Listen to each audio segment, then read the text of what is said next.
Welcome, welcome, welcome to Alchemizing Energy. Today we have a special show. With so many things going on in the community, you have police brutality on the rise, and all these different things. I really wanted to start to discuss some of these political things going on in the world today.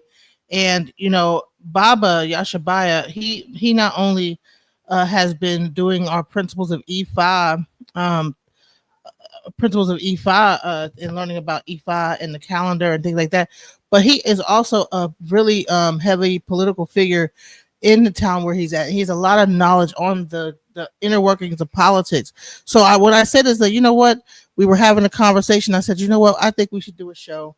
And we're going to start another series where we talk about the hidden and the unseen government. That's going to be this next series that we're putting together. So without further ado, I wanted to introduce and bring to the stage Baba Yashibiyah. Hello, Baba. Alafia, my sister, Alafia. Yes, yes. So we Yes, were talking indeed. about some of these things that are happening. A lot of psychological operations going on, a lot of just weird things happening with the media, with police brutality, and all these different things. And so I wanted to like talk about some of these things and like We will really. get into some of those things. Mostly, didn't mean to cut y'all, but I'm excited. I got cleaned up. I'm not as happy as I was the last time. I got went and got cleaned up, but that we've got to go back to where it all started. You can start in the middle and catch a cow by the tail, but there's a lot of things that already was done prior leading up to where we are today. And what I want to do, if I may, I want to use a disclaimer. Mhm. And that disclaimer is don't believe nothing I say. Do the research. Don't get any emotion and go out here. Go and do the research. If you have not done the research, don't get me into your field. I'm like Dr. Henry Clark. I only debate my equal and everybody else I teach. So the thing is this, that if you have not studied any of these things, you're not going to pretend and fake me out with like you do, because there are things we need to know. I'm going to be asking questions. We're going to be bringing up some information that you may know or you may not know. And here, nobody knows it all. We all know in bits and pieces. By bringing enough bits and pieces together, we might be able to get a better oversight on what's really going on. So I want to make that disclaimer. And I want to thank Sister for bringing us on and having this fantastic platform. Now, first and foremost, I want us to understand this. A lot of the stuff that's in electronic media, you got to make know whether it's AI, whether it's fake, as my boss say, fake news, or is it real. Most everything we have going on is a distraction from what the real deal going on behind closed doors. I call it behind the iron cut curtain. And that is number one, uh, uh, what is that? Let me get the right letter. Commanding Chief Donald Trump is what he is, and his name, you can look it up. His name was changed from Dump to Trump. His real name is Donald J. Dump, and he's German. He has German roots and Swedish roots. We'll get into some of that because people got him mixed in. A lot of times, the way to keep people from looking at your life is keep them looking somewhere else. And he's good at that. He loved to do this acting thing like with the apprentice, and he's good at what they call the diversionary things. So we want to get into, first of all, people want to know how this man able to do what he do based on the Constitution. Have you ever thought about that, Sister Monica? Why is it this man got 34 felonies, got twice impeached, and and know he led the riot against the Capitol, yet he was able to run for president when the law said under the old Constitution, what is it, the 14th Amendment, that he couldn't run.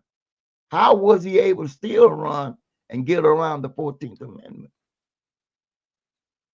Because we're not I don't know why. Well, because he's neither Democrat, Republican. Uh, Commanding Chief is a federalist. He's not operating by the 1789 Constitution. He's running by the 1871. So if you don't mind, you pull up the 1871 Constitution, because there's three constitutions that determine the nature of this country, and the one that really is effective is the 1871. So if you don't mind, you pull that up. I like it. You pull up. Maybe I can show you this, and you can pull it up on the thing. It says United States, the two constitutions, 1789 and 1871. Pull that up for us if you can. We're going to school today. Still got this in civics class.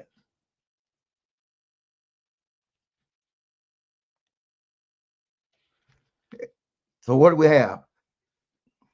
First part. This is the 1871 Constitution. Okay, and it said, and you So see, it's the Constitution of the German Empire.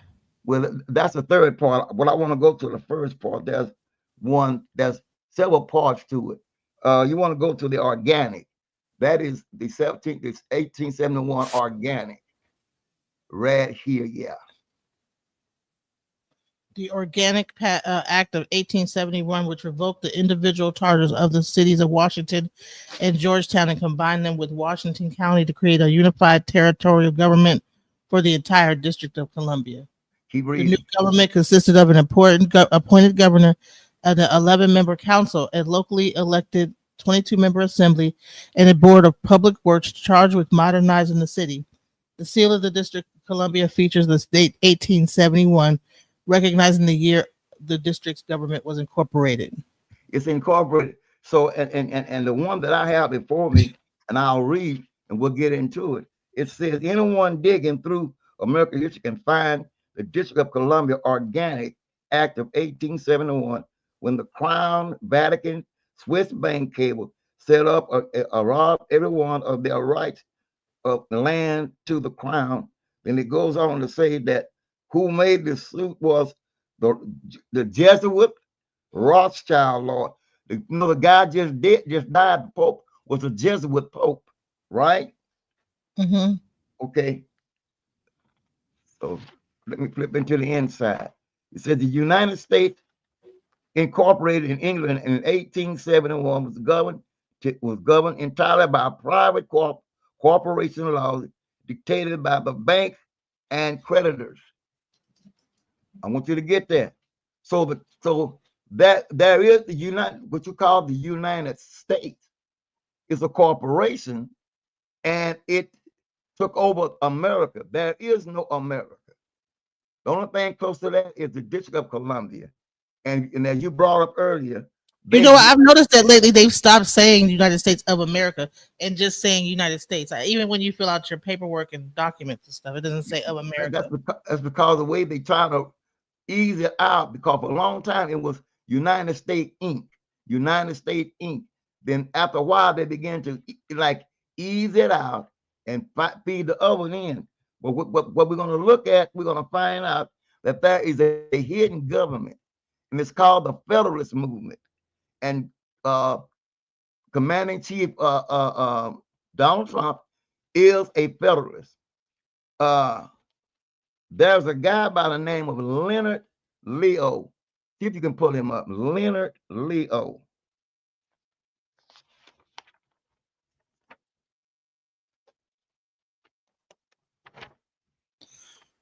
Would you say who would you say Leonard?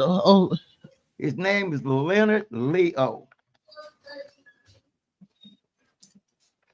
And this may get us kicked off the air, but see, everybody running around won't know what he's doing. All that is window dressing and distraction while they're cutting a big deal.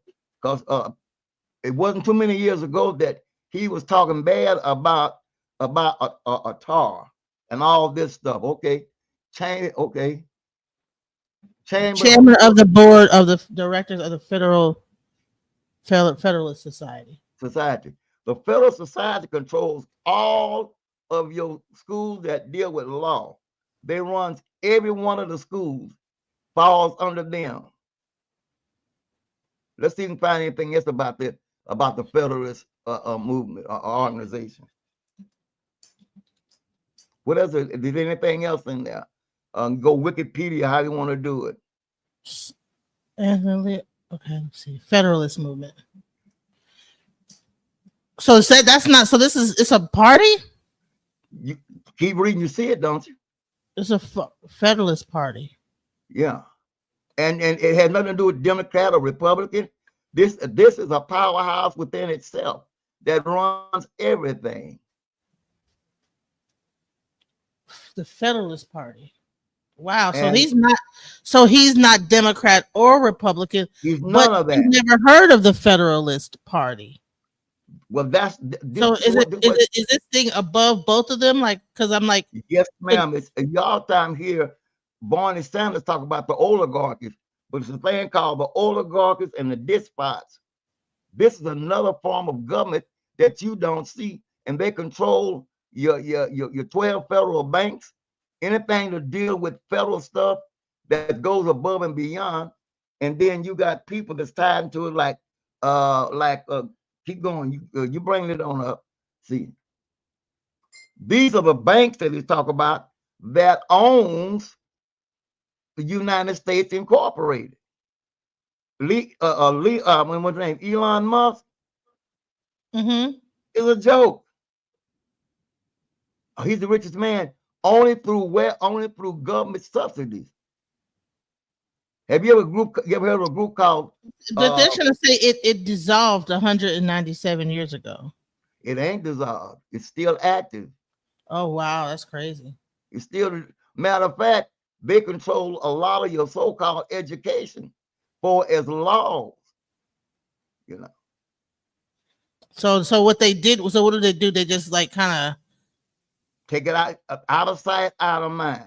right. So you don't hear about it, but they're running it, but you don't see it. So it's like an Well, matter of unseen. fact, if it was dissolved, when was it supposed to be dissolved?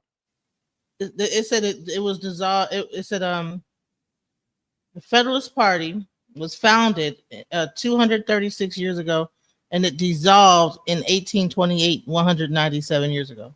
If that's the case, what is Leonard Leo doing being the chairman of the Federalist movement in this day and time? Right?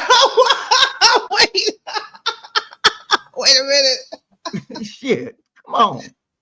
Wow, wait, that's a good point. Yeah, so if it's dissolved, so that's interesting. So they still try to throw you off. Yeah, the whole thing is Look it up. Yeah, if you look it up, it's like, oh, okay.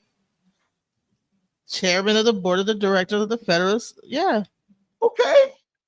And that So wasn't what no they say the 1800. Federalist Society. So maybe the Same Federal. thing. Okay. Ask this question.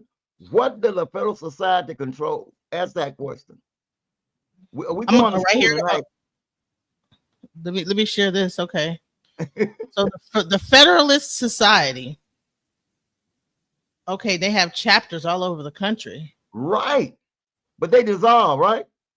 Wow. So they throw you off. All they did was change one word. Wow.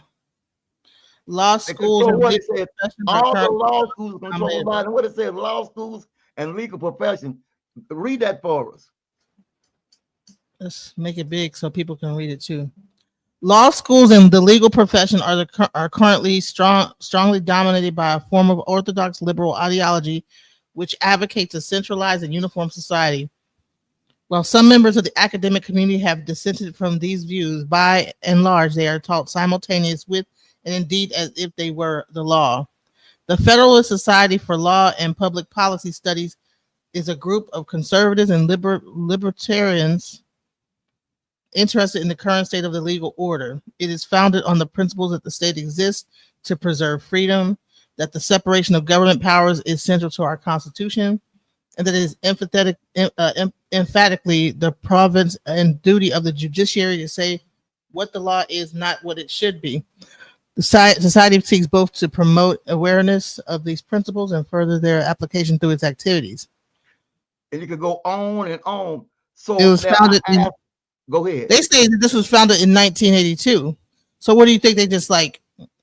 All they got to do is change the number to change one word because it is incorporated.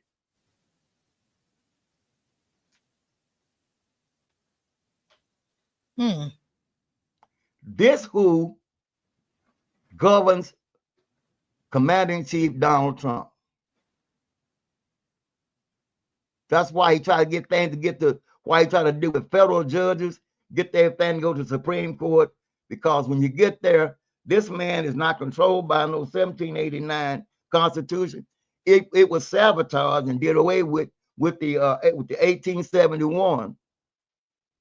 And he said the United States incorporated in England in 1870 because default again loomed, bankruptcy was imminent. So in 1871, 10 square miles incorporated in England. So it says it goes on and it gets more bankruptcy.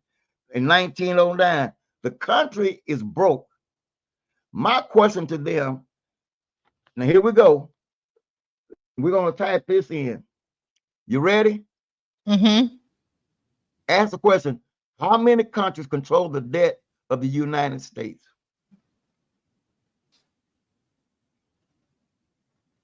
The man talking about tariffs, but let's go here. How many countries control the debt of the United States?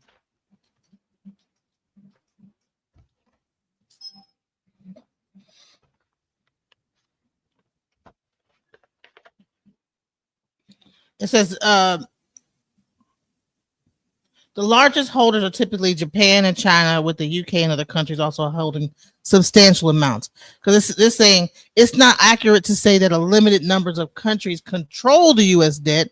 Foreign investors, including governments, central banks, private entities, collectively hold a significant portion of the U.S. public debt, but no single country has outright control. The largest holders are typically Japan and China. See how they try to word that? How much? How much do they owe? They own. I can give you a roll call. Now the thing about it, with all that they own, we're $39.6 trillion in debt. $39.6 trillion. We owe all these other places. We fought Japan. Why do we owe Japan $1.1 trillion? We owe so China holds about 759 billion in the U.S. debt, representing roughly 2.6 of the total. Keep going. And it says Japan currently holds the largest amount of U.S. debt among foreign countries, with 1.125 trillion. Yeah, and why is that? Because they broke after the Civil War, and after these various wars, the country went in debt. Even the gold in Fort Knox is not enough to cover the debt. So, that's why going in and trying to take other countries' mineral rights, like Ukraine and all that. They're trying to cover the loans that they've got out there. Okay, and what we do, and what happened is the United States is now a slave country because the writer says in the book, the borrower is a slave to the lender.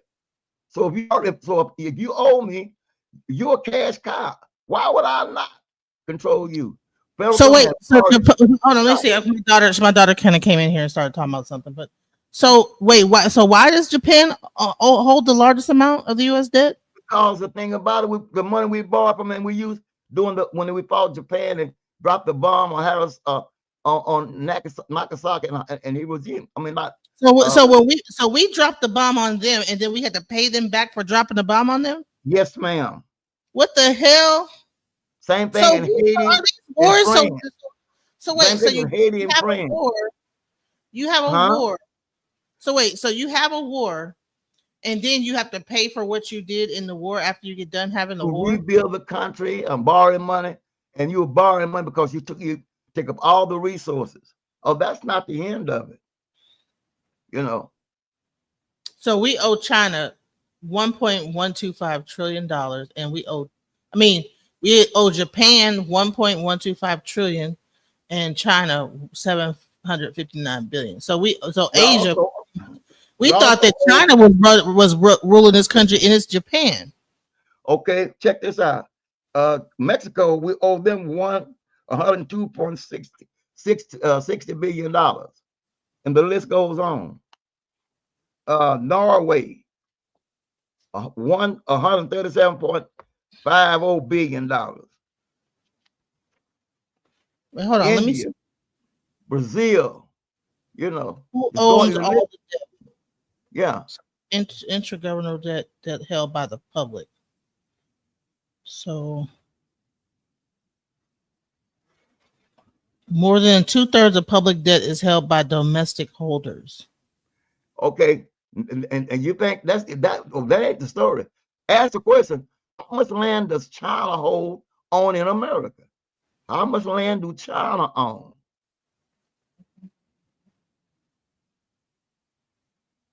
Hold on. See, we talking that smack, and we're a slave country, and the people is the commodity, and I'll get to that in a minute.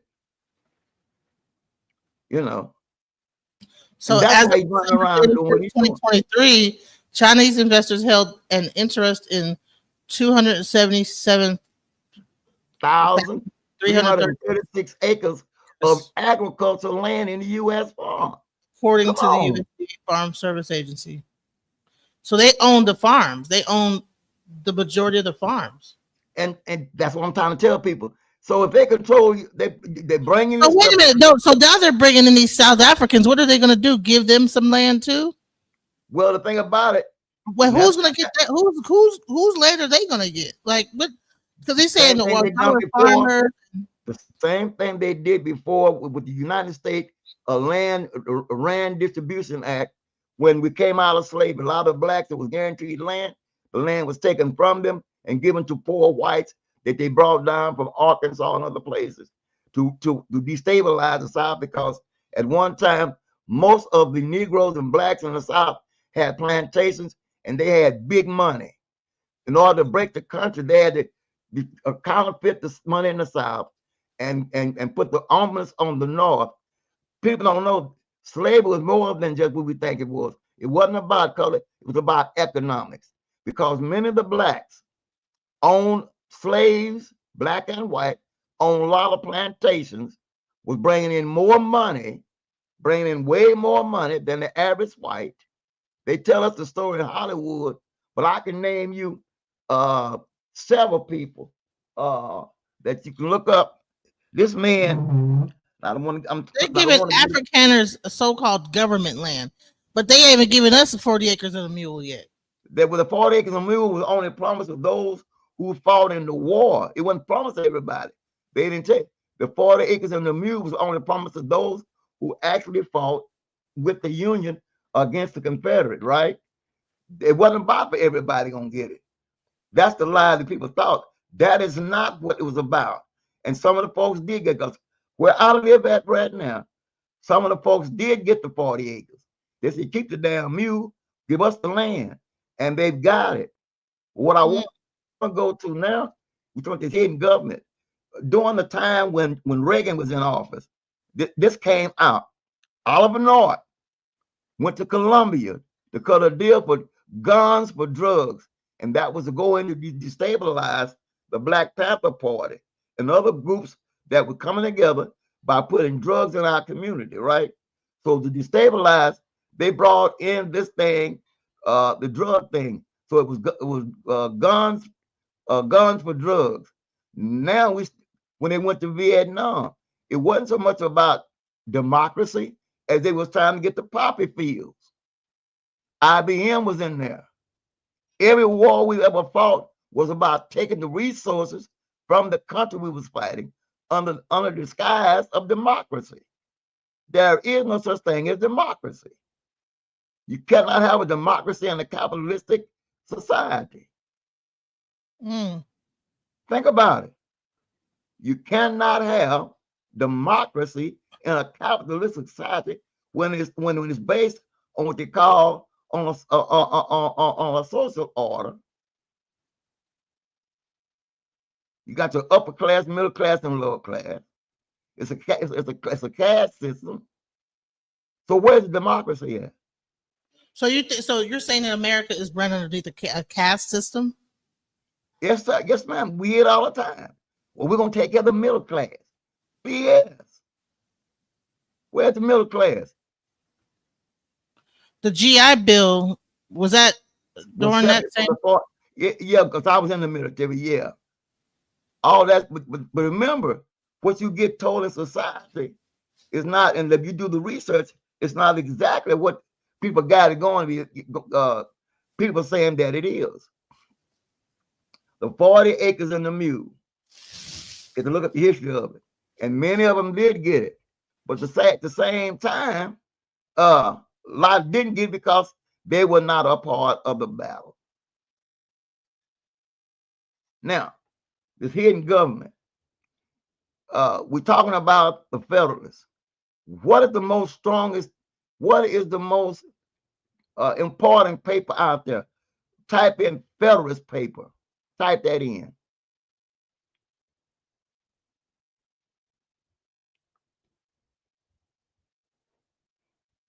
See, there's a government that we don't see that run everything. And Elon Musk is not the richest. He got big money, but all it takes them to cut off his government subsidies, and he back broke. And at the same time, they said, well, America prints its own money. The more money America print, the more the less the dollar the dollar loses value. It's no longer it's worth about 35 cents on the market today. We're having currency wars. Now we find out that the dollar is not the world currency anymore. At one time, everybody was trying to get it. Now it's not. China is taking over and India is taking over. Why is Commander-in-Chief Trump over there trying to accept a $400 million aircraft from the country when you said that they were terrorists, they was enemies, but you're gonna take a $40 million aircraft? I mean, a $40 million aircraft is a gift from the Saudi prince. We gotta quit letting these folks feed us whoop cookies, get excited, because it's all about window dressing. Were you able to pull up the Federalist paper?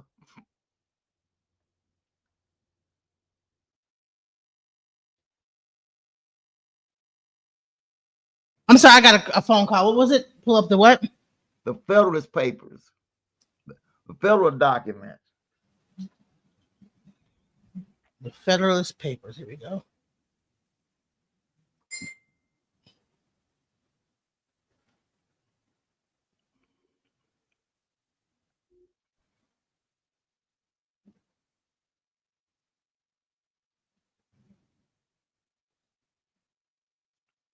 Right here.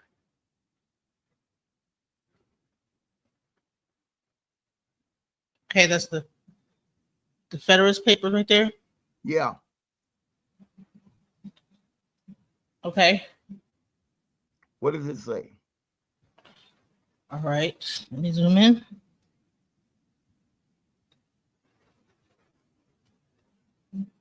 This is from the Library of Congress. Right. The Federalist Papers were written and published to urge New Yorkers to ratify the proposed United States Constitution, which was drafted in Philadelphia in the summer of 1787, in lobbying for the adoption of the Constitution over the existing Articles of the Confederation. The essays explain particular provisions of the Constitution in detail. For this reason, and because Hamilton and Madison were each members of the Constitutional Convention, the Federalist Papers are often used today to help interpret the intentions of those drafting the Constitution. Mm-hmm. So they order now that when Trump carried those papers out of the office, those secret papers, they belong to the Federalists, or they call the archives for records. He wasn't supposed to take those papers out of Washington because they belong to the White House. Now, what kind of sense does that make? Okay, like I show you now, this 1781, the 1871 Constitution. We want to go back to it.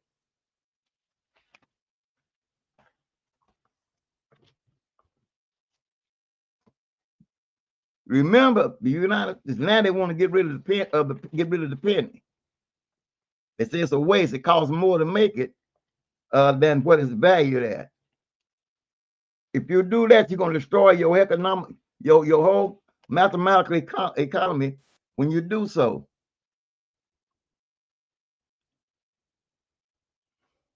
What you have? 18. Okay.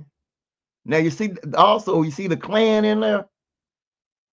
April 16, 1871, uniting the German the Civil Rights Act of 18, also known as the Ku Klux Klan Act. Continue to read. In 1871, several important constitutional and legal events transpired, including the Constitution of the German Empire, the Civil Rights Act, and the District of Columbia Organic Act. The German Empire's constitution was established on April 16, 1871, including the German states. The Civil Rights Act of 1871, also known as the Ku Klux Klan Act, was enacted to enforce the 14th Amendment and protect civil rights during Reconstruction, particularly for African Americans. According to the Federal Judicial Center, the Organic Act of 1871 established a territorial government for the District of Columbia,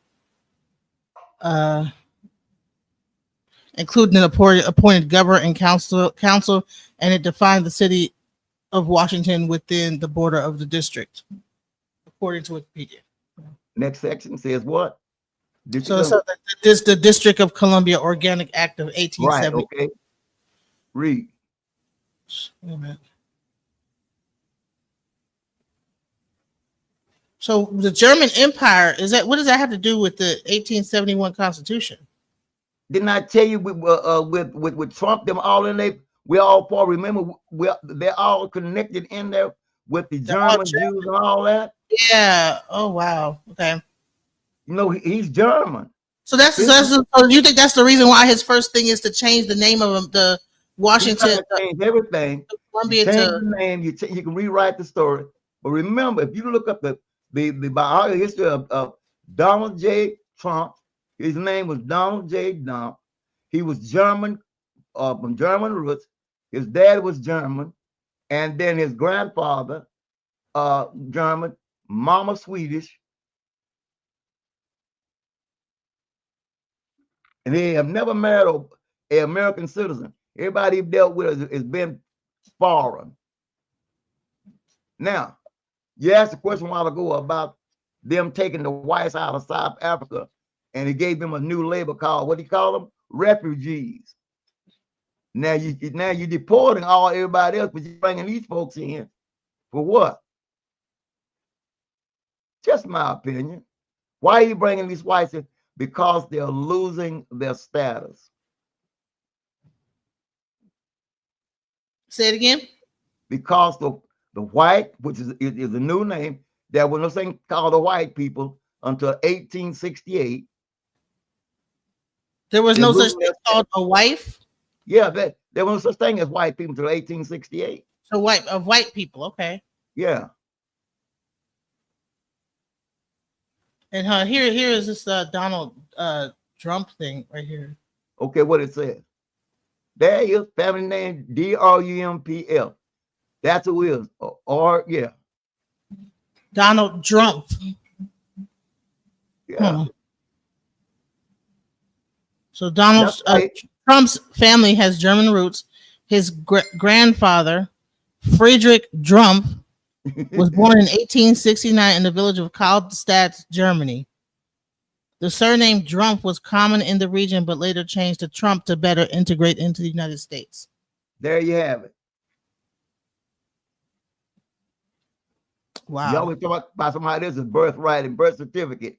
Hell, you're not even using you're not, oh yeah, he changed it. But you might change the name, but you don't change the nature of the beast.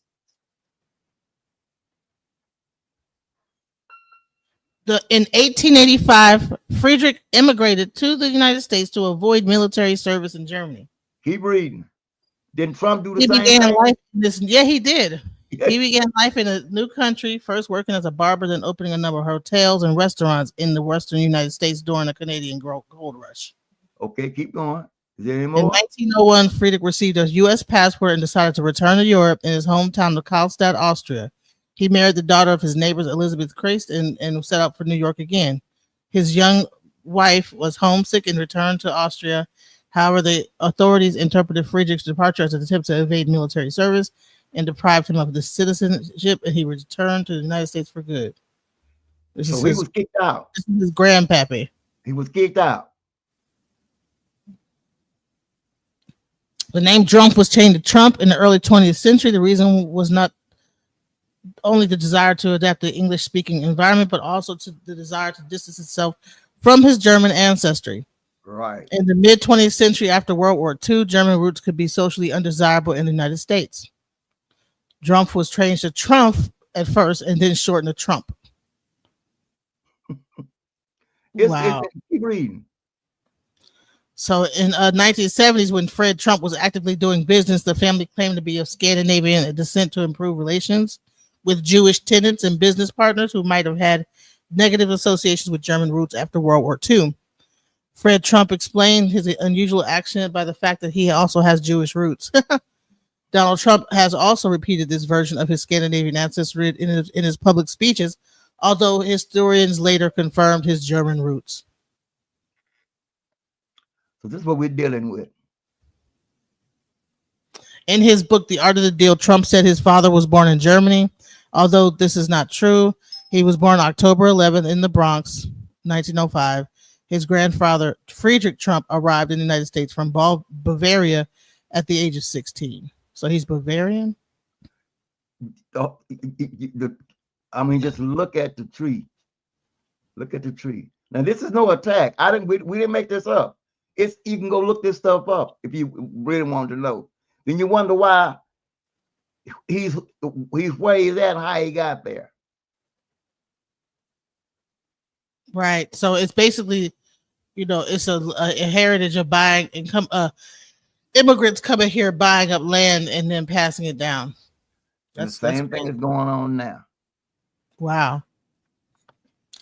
This is good information. You guys, it's important to know this stuff. People will jump on the Trump bandwagon and this, that, the other, da da da da. Yeah, you can do an ancestry search of anyone. Yeah, but people aren't. You know what I'm saying? People are just listening to the news. They get caught up in their emotions and they don't read, research, and review. Go back and re-examine. We did this 20 years ago when he first came out in '68, and he told the people on Oprah Winfrey show that at that time he was a Democrat. He said, "I'm a Democrat." Him and Oprah got to be tight. He said, "If I ever decide to run for president, I'll run as a Republican because they're the dumbest asses on the planet."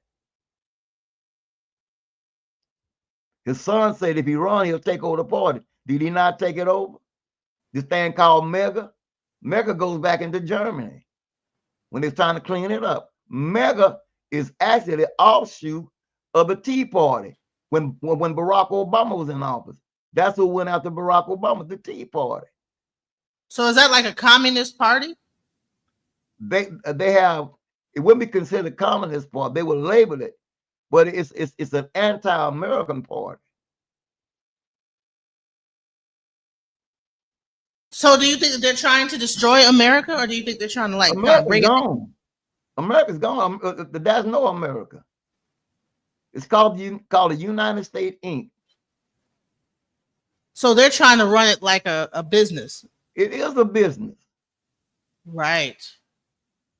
Now, people say, well, this man knows he's talking about. America do not have a seat in the UN. What's his number? What is the United States seat number in the UN? 1 second. Why don't we have a seat in the UN? The United States. What is the United States seat number in the UN? What number is it?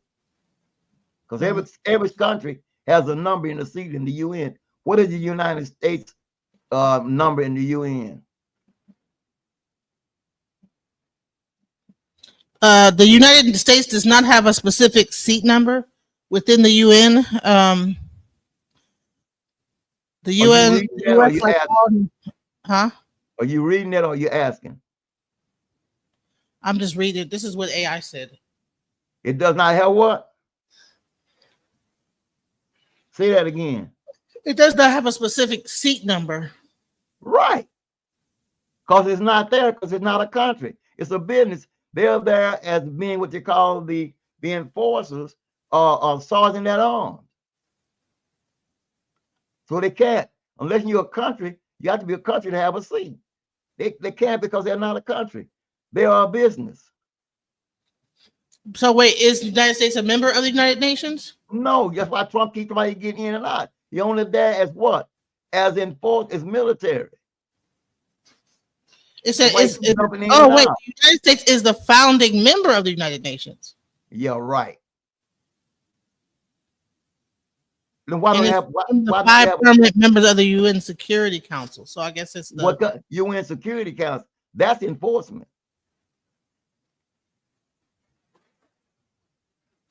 wait, the is a founding member of the United Nations. Let me see. A charter member. Is Yeah, it? Does it have a seat? it's the five. It's the Security Council. Security. But if you pull up other countries, they got a number. Tell you something else.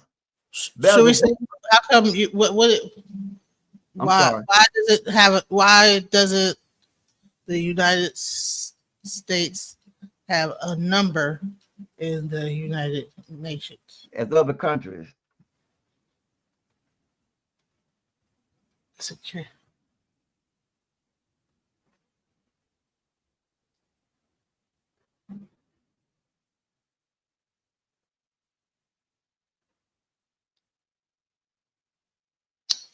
Okay, so the United States, while a founding member, so I guess it's the founding member, and one of the five permanent members of the UN Security Council, does not have a numerical identifier or a specific number assigned to it within the United Nations framework.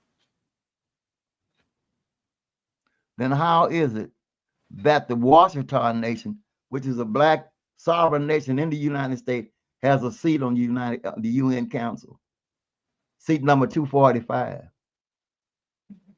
Does the United States have a seat at the United Nations?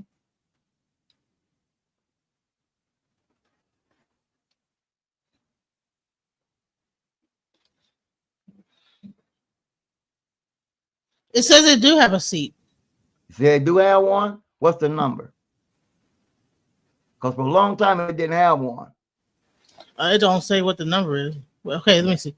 Let's see, what is the number of the seat? Because that's why he kept jumping in and out. When he first went in office, he got out of it, and then when Biden came in, Biden got back in. It's just that it says has one seat. It doesn't tell what the number is. Okay. Maybe so you have permanent members and non-permanent members. Maybe non-permanent members have a number and permanent members have a seat. Have a Whatever it is, we found out when I was dealing with this about 15 years ago, which was shocking because at that time we were dealing with a group called the Washington Nation, which used to own majority of Louisiana, and they had went to the UN to get some things done because they was trying to set up their own currency. You cannot set up your own currency in this country because the way the law written, you cannot do it. But they was trying to get their own currency. Well, what about Bitcoin? That ain't that what they're doing with this Bitcoin thing? Yeah, Bitcoin is electronic. There's nothing back in Bitcoin. But if you printing a regular exchange currency to go and change, something has to back it. Gold, silver, something has to be in there. And that was back during the time when Bill Clinton in there. Now, mind you, a lot of things have changed over the years because there was such thing as Bitcoin years ago. Electronic money, as they try to change it because they was trying to get rid of the paper money. See, and that was written in with the book called Protocol. I remember when everybody thought that we were going to have like those scanners on our arms and stuff like that. I mean, that was all propaganda, because they was trying to play up the mark of the beast and everything. But I tell you this, like I told the guy before, every Social Security card has 9 digits on it. Those 9 digits ties you to a birth certificate, which is a security bond with the laws of London that when you die, they collect the money off of it. So there's your mark. Ain't running around with no stamp in your forehead and on your arm, all that. That's too obvious. The mark of the beast is a Social Security card. And oh wow. Why do I say that? Because many years ago, you had to be at least 12 or 13 years old to get a Social Security card. Many back in the 40s and 50s, you couldn't get no Social Security card until you became 12. Now you're born with a Social Security card. That ties you to the state's national debt. We're just commodities. We're all a chattel slaves based in the system of this place called the United States Incorporated. We are the commodity.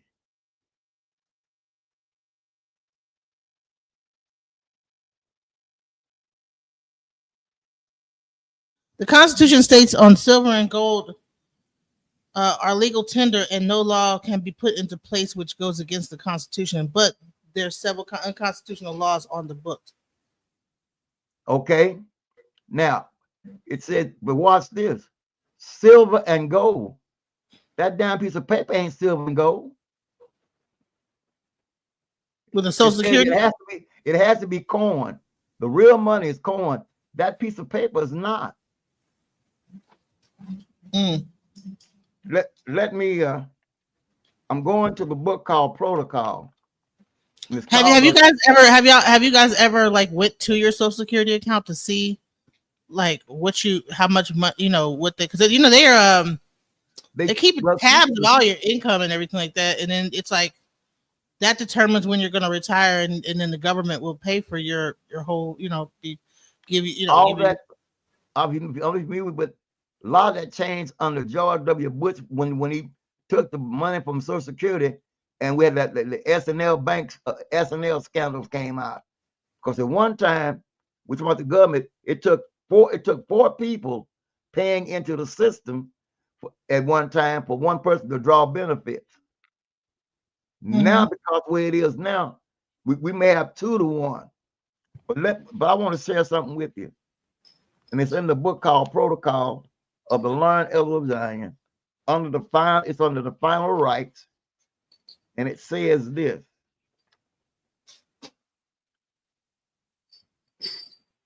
The gold of the nation is the real Lord of Israel.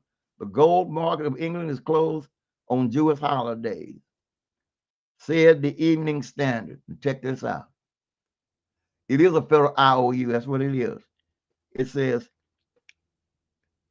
here it talks about they will take it. I'm trying to find exact word because he talks about when they take and exchange the gold for paper. Oh, for paper money. Yeah, paper money. He said the Jews have the gold and we have paper money. The Jew gave us paper money and raised the value of it as they see fit. As they see fit. So, but is our labor the actual commodity now? Now we are the gold. Now they used human beings to be the commodity that on the market. We are the commodity because they based on how much money we're gonna make over the years working, and how much we're gonna contribute in taxes and labor and stuff like that. We're called the booty now. We are that commodity that they use. You can ask the question: when was the first Social Security card issued to a child? It was around the late 70s and 80s. Before then, that you couldn't get one until you was 12 or 13 because you were not allowed in the workforce. And I mean, we may be off a little bit, but I'm trying to show people that there's a government that's working behind the scene that we know nothing of while we're out getting emotions, worried about what Donald Trump is doing. And remember, the big thing is what's behind the wall. And that was controlling, that's who's calling the shots. Who is Jack Smith? What role does he play? Many folks are worried about this thing, Project 2025. I sent you something.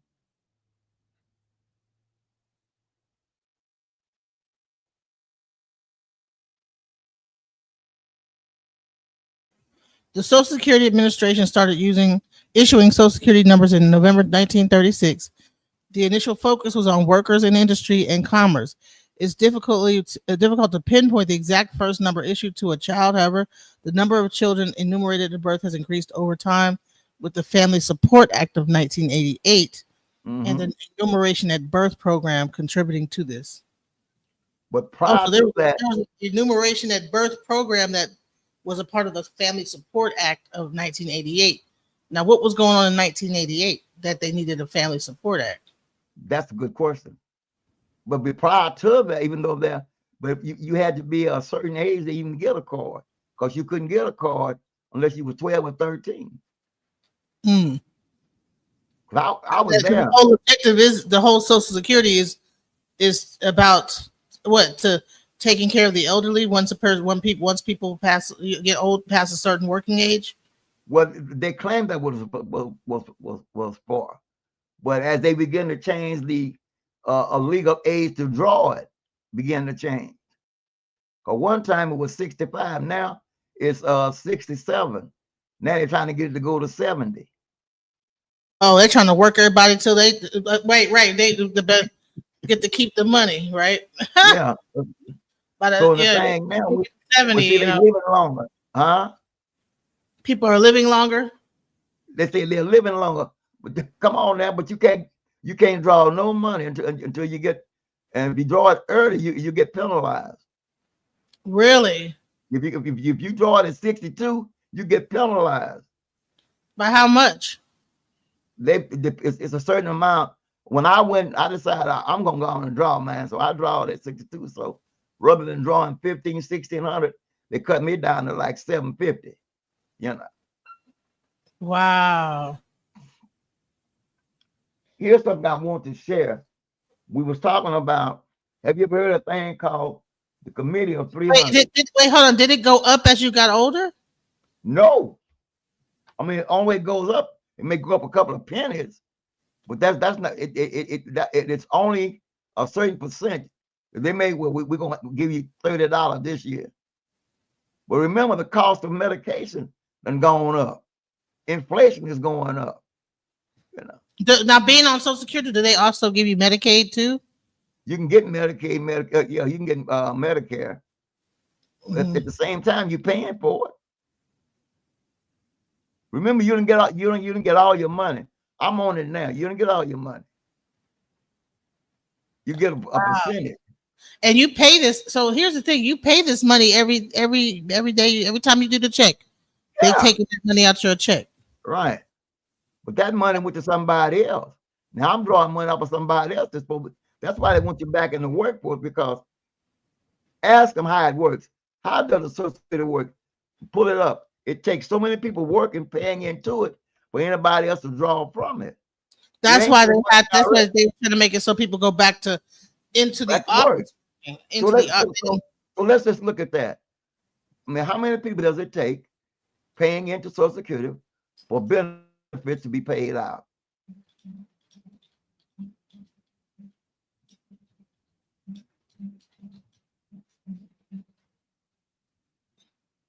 3 to 7 working people to fund each beneficiary's Social Security benefits. So you ain't see what I'm talking about? So that's not even so the 3 workers supporting each beneficiary. So the thing about so when the pandemic came, everybody went home. They got nervous because wait a minute, there's nobody really in the offices. Right. So that means that during that time, that kind of cut. That's because Come it on, probably think about it. was it less than that before that, and then now it's like more. Well, the thing about it now, they can't get folks to go back. Because folks now, when they got out, they became entrepreneurs, started their own business.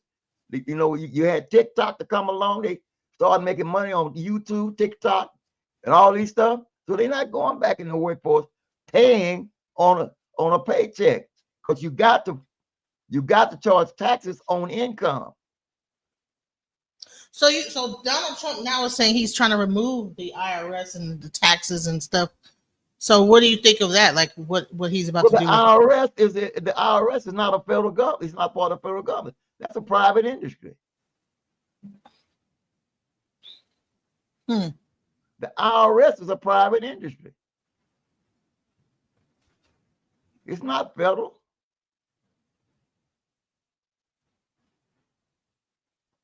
Who owns the IRS? There's a corporation that owns the IRS. And the It's a IRS corporation. they like the enforcers for the so-called taxes. So if he shuts down the IRS, then who's going to so And it falls on every state to make sure that people's taken care of.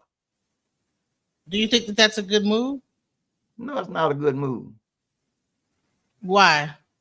Because it's a lot of people. It's not going to reach certain qualifications that the state requires them to meet in order to draw it, and that's going to take them out. Same thing with Obamacare. That's why they fought it.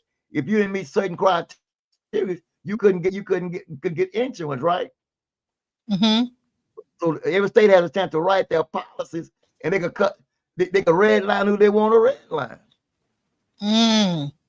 So Texas doesn't have taxes. Like it doesn't have state taxes. They don't have a state tax. They got a federal tax. Right. So if Donald Trump is trying to remove the federal tax, places like Texas will have to now have a state tax because they don't have a state. If Texas don't have it and Mississippi don't have it, but Louisiana do. Mm. We pay a federal and state tax. Remember, tax is the way this thing works. So is Donald Trump, the way that he's trying to dismantle the United States, is it because he's trying to break it down as a corporation? It is a corporation. You got to break it down. They're already a corporation, as we read earlier. He's trying to improve his brand. So when he leaves office,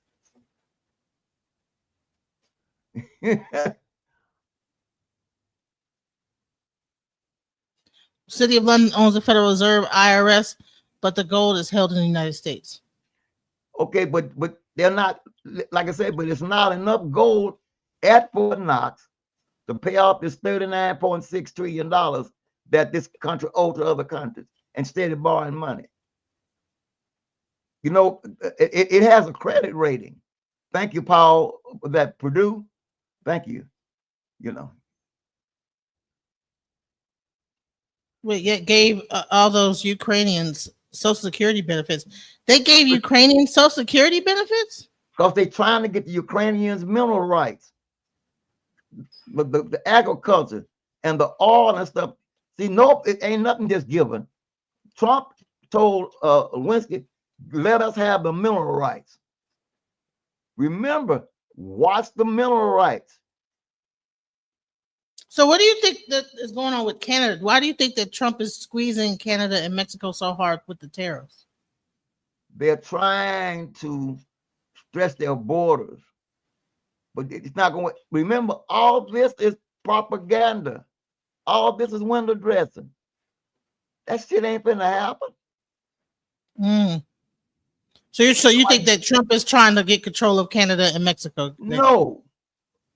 We'll have a war going on for that thought. It'll be the same thing with Russia and Ukraine. The man ain't crazy. He talks that big six talk, and he playing with double blank. That's to keep the folks in uproar. The most popular thing out there is fear and guilt. And right now, that's where it's at. The Bank of London also owns China, India, Israel, and Australia. He's correct. And we just read it a while ago. The laws of London. And you remember the incorporation is in Britain. Now we fought the British, supposed to be, but now we had to go back to Britain to incorporate the United States as a corporation. We just read it. That's what's so crazy is I don't understand how, like for instance, Haiti beat France, but then had to pay France back. I'm like, how you have a war and then gotta pay somebody back? Same thing with Japan and the United States. Japan invaded Pearl Harbor. We fought the war. We beat it. Now we owe them $1.1 trillion. And where the hell that come from? Right. That's what in the hell? I mean, what is going on? Are they just having a war games? Are they just saying, listen, we're gonna play war games We really They ain't mad always at say if you get in a war with America and you lose, they have to rebuild your country. What's the big thing going in Gaza? I'm gonna go in there. We're gonna make Gaza a big resort, huh? what law is this under? Like what is this? Is there like a document that they came out that made this to have to be the thing, or like how did this even come to be? It's a war act, and they do these things. So if China were to come over here and destroy America, would they have to come over here and rebuild America? They ain't got to already own it. They already own it. How many ports do China own in America? How many inland ports, water ports does China own in America? Type that in. How many? After Haiti won its independence, France sent massive amounts of aid to Haiti. But they lost. But they're making them pay for it. Go, bye-bye. Thank you, Paul. That's good information, though. Yeah, thank you, Paul. Next time I want you to come up here and talk to us. Yeah. But let's look at how many ports does China own in America? How many ports does China own in America? Yeah.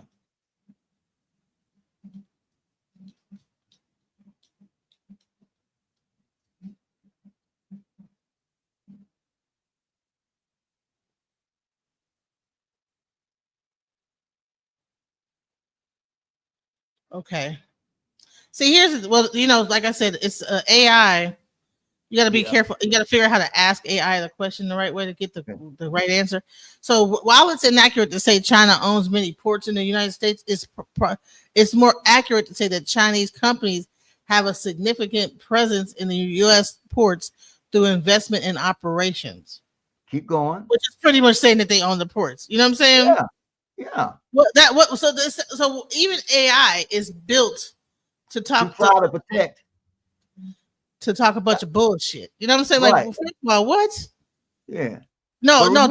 This is like it's like political or splaining or something, like AI splaining. This is what I'm gonna call this, is AI splaining, because because it's accurate to say China owns many ports. Okay. So China as a country does not own the ports. Chinese companies.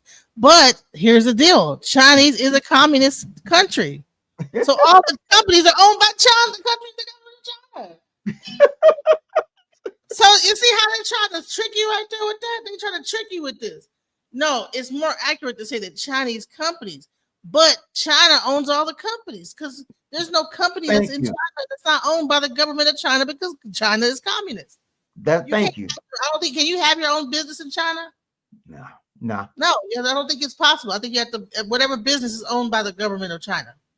So you see how they tried to do that wording there? This is what you guys got to watch out for. You see that? Yeah.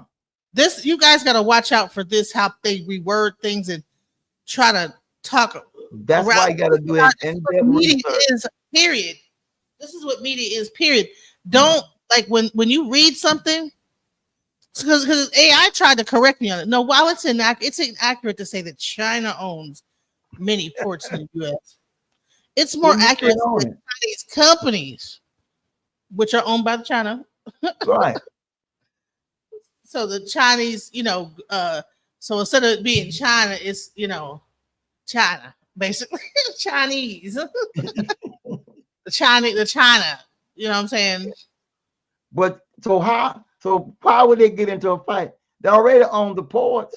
They own containers comes out of China. Most all these big metal containers, if you look at the name on the side and where it come from, it's gonna be China.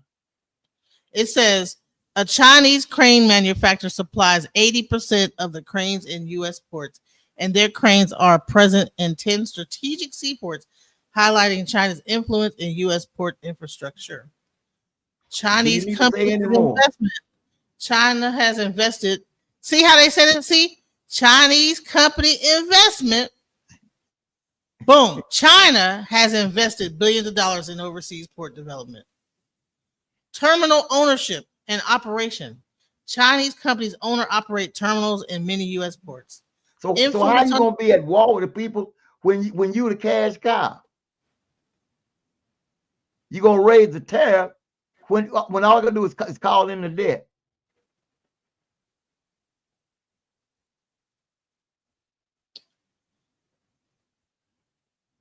Wait a minute.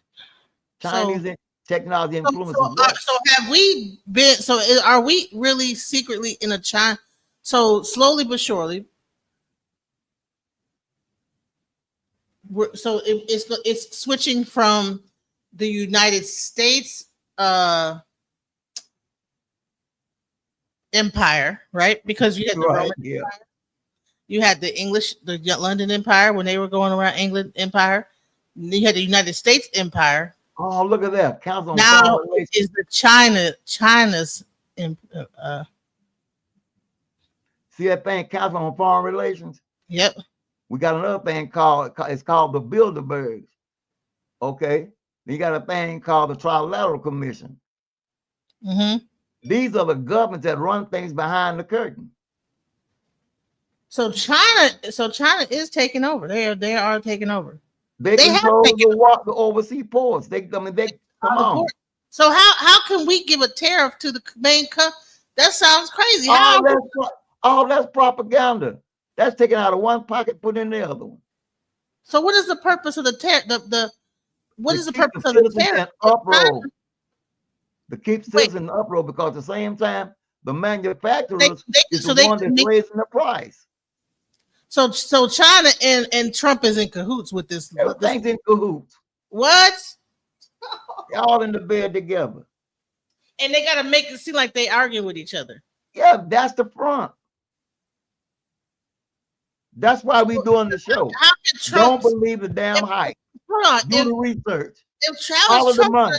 Tariff if China owns the ports. Come on. And all China got to do is just stop running and empty out the port. Like no more cranes.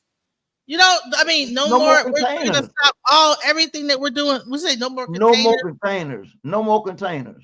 Just don't ship no more, nothing over here. Don't buy or ship anything in.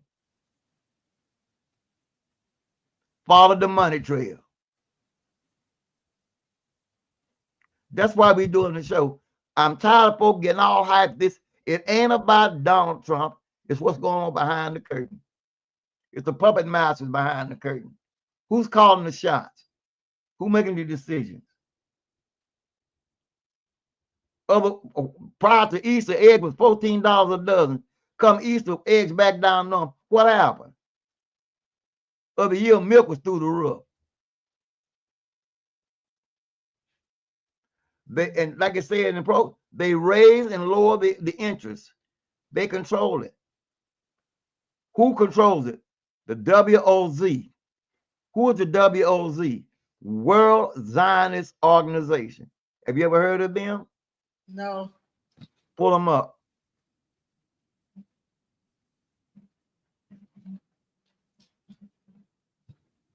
They pick your president.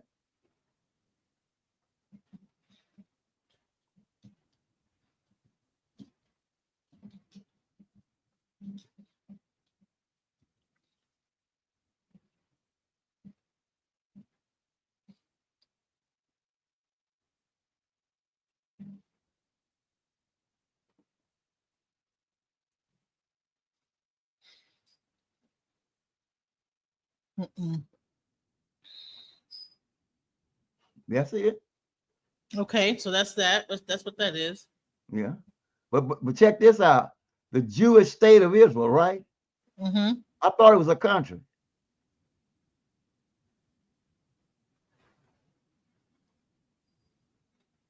I thought Israel was a country. I thought, the Jewish state of Israel it's often. I thought it was a country. So how's it a state?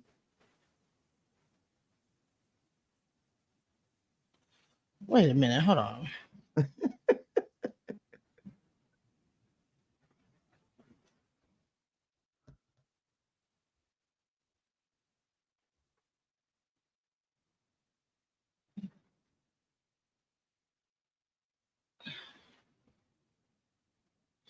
Oh, so this Congress is considered to be the democratic representation of all the world Jewry and plays a crucial role in determining WZO policy and leadership. There's more to it than that. They help pick the president. They help pick the president. They help pick the president, especially over here. You know why? Why? Because of the Balfour Declaration of 1948, when they created the state of Israel. There it is. Get it.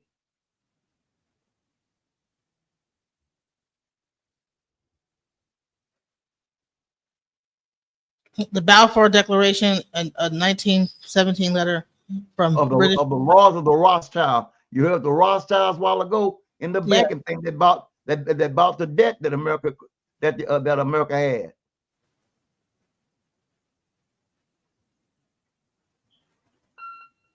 That's So this why whole America spends all that money about over there. Palestine, all this fighting about Palestine has something to do.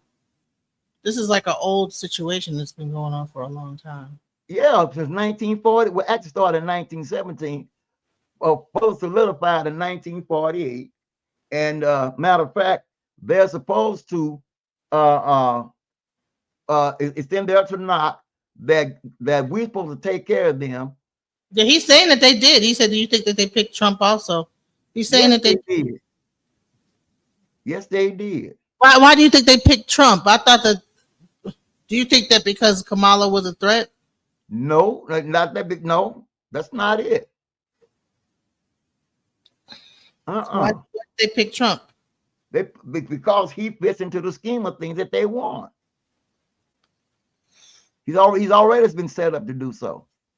He was at the meeting. He already already been vetted. They know that he's going to follow the rule. They was talking about this thing. What is that? 2020, that 2025 project.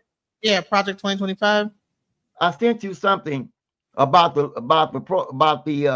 11 executive orders from 1962 under John F. Kennedy. Did you get that? You sent it to my Facebook? I sent it to your text. Yeah, you gotta send it to my Facebook because my daughter has my phone all the time. Okay, let me share this with you.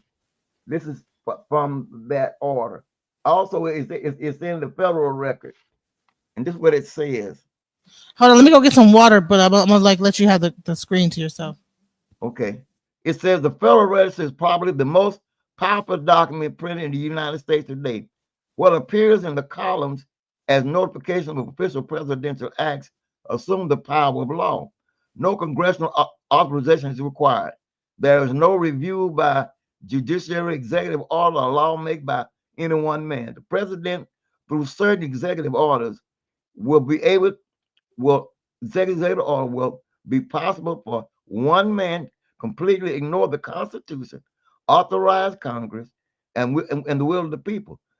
Thus, implications of executive orders, a complete dictatorship, and imposes. There are already executive orders. 11 more significant of these existing executive orders were signed February and September of 1962 by John F. Kennedy. At first glance, the orders seem to be steps needed to enable the United States to prepare for a strike back in the event of a nuclear attack. The propaganda surrounding this information is unfortunate and is not the whole truth. Here we go. It says, Communication Act of February 14, 1962. There need to be an executive order established dictatorial power. Understand by the fact of the Emergency Planning Act, it needed to be by respect to the limit war situation. The heads of office of the emergency planning state that approves the Congress with the approval would be necessary, but to put the ordinance into effect. It says, but the fact is, executive orders are never approved by Congress. They have the force of the law without legislative support. The president could declare a national emergency on his own and then invoke these orders. Number one, Liberty Lobby suggests that all Americans acquaint themselves with the 11 executive orders. which established the machinery to authorize the president and his advisor to take control of every significant factor of private sector of society. Executive Order 11, Executive Order number 11051. Hold on, here's the Details. question. So she's asking, so the Zionists wanted Trump to take away Jewish holiday recognition? They can't do that. Not when he's a part of it. But is that what that Project 22 says? No, they all remember. I'm reading these elections. They're all back in '62. He's not going to change that. You got those together and talk all this talk, but this has already been enforced. It's already in the record. They're already doing it. Oh, okay. And see, what people don't realize, they may tell you one thing, but that's not what the whole deal is. What else is tagged behind that? So Executive Order number 11051. Can you pull that up?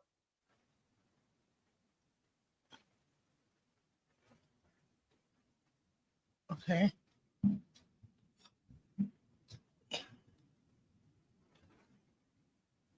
(1962) Executive Order. It should go 1051. 1051 or 11051? 11051. You're correct. Thank you, my sister. Now, these are in the federal paper.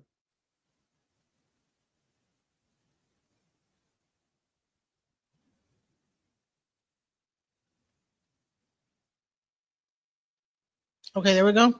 Well, let me zoom in though. Yeah.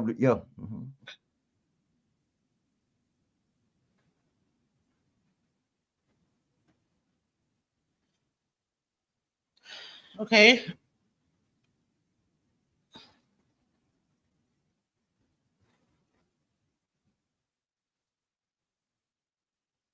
So what is this? This is the Executive Order 1151 prescribing responsibilities of the Office of Emergency Planning in the Executive Office of the President.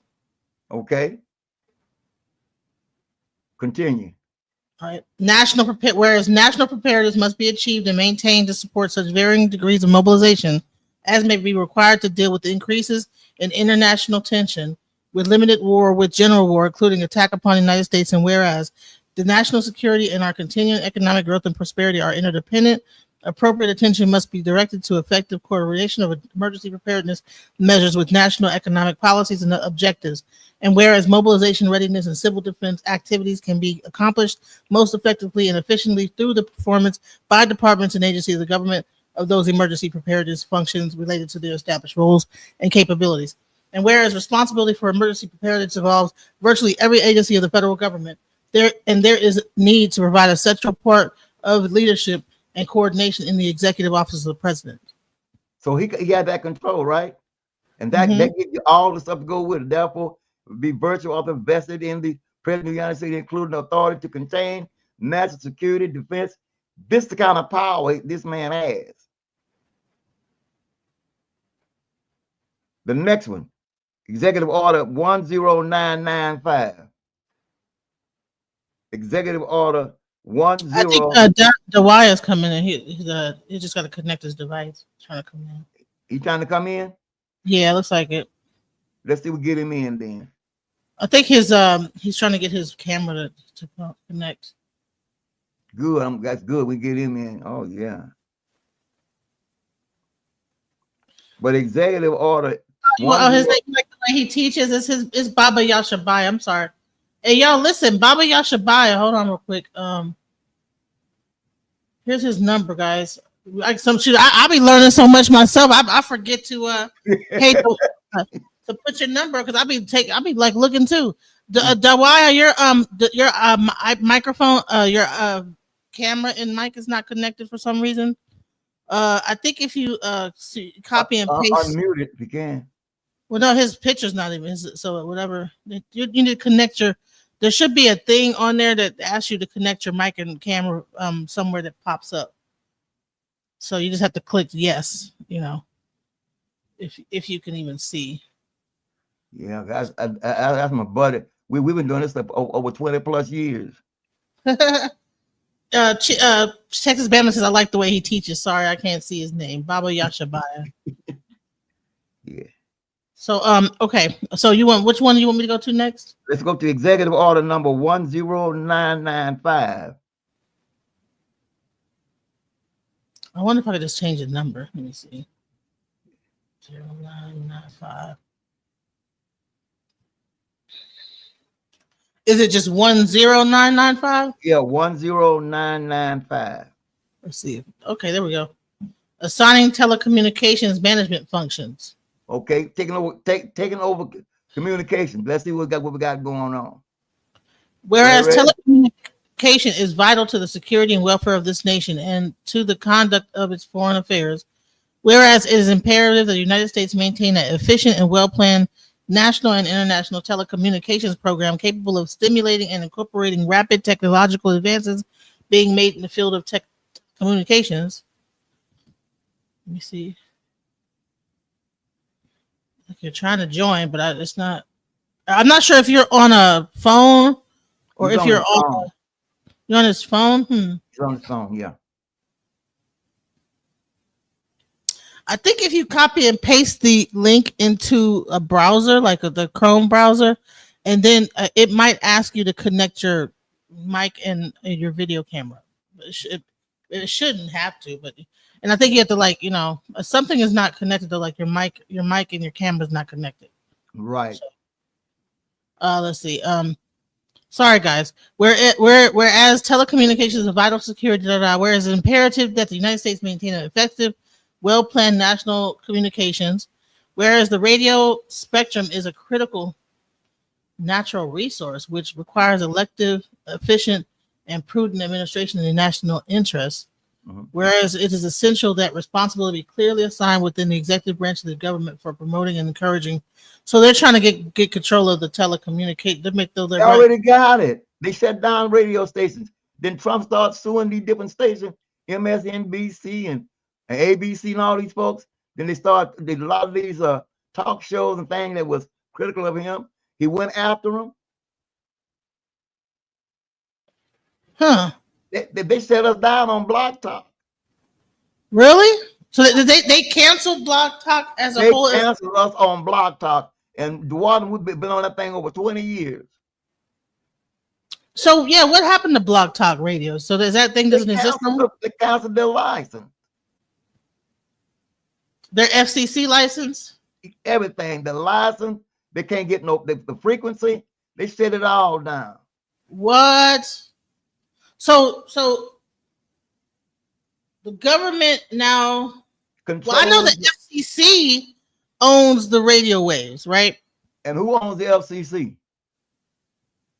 The government. The federal government. Right. Okay. So, but he's saying that he wants the government to actually run the. He already know they already do, baby sister. He just talking. It's already been done. It was done under John F. Kennedy. He's only regurgitating what's already been done.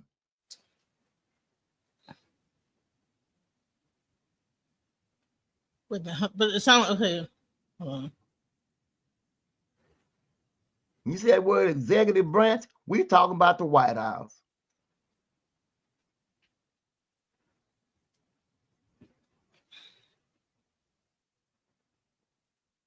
Here's the other one when you get that one. We got. I'm sorry, I'm reading this. I'm trying to. Okay, I was trying to understand it. Okay.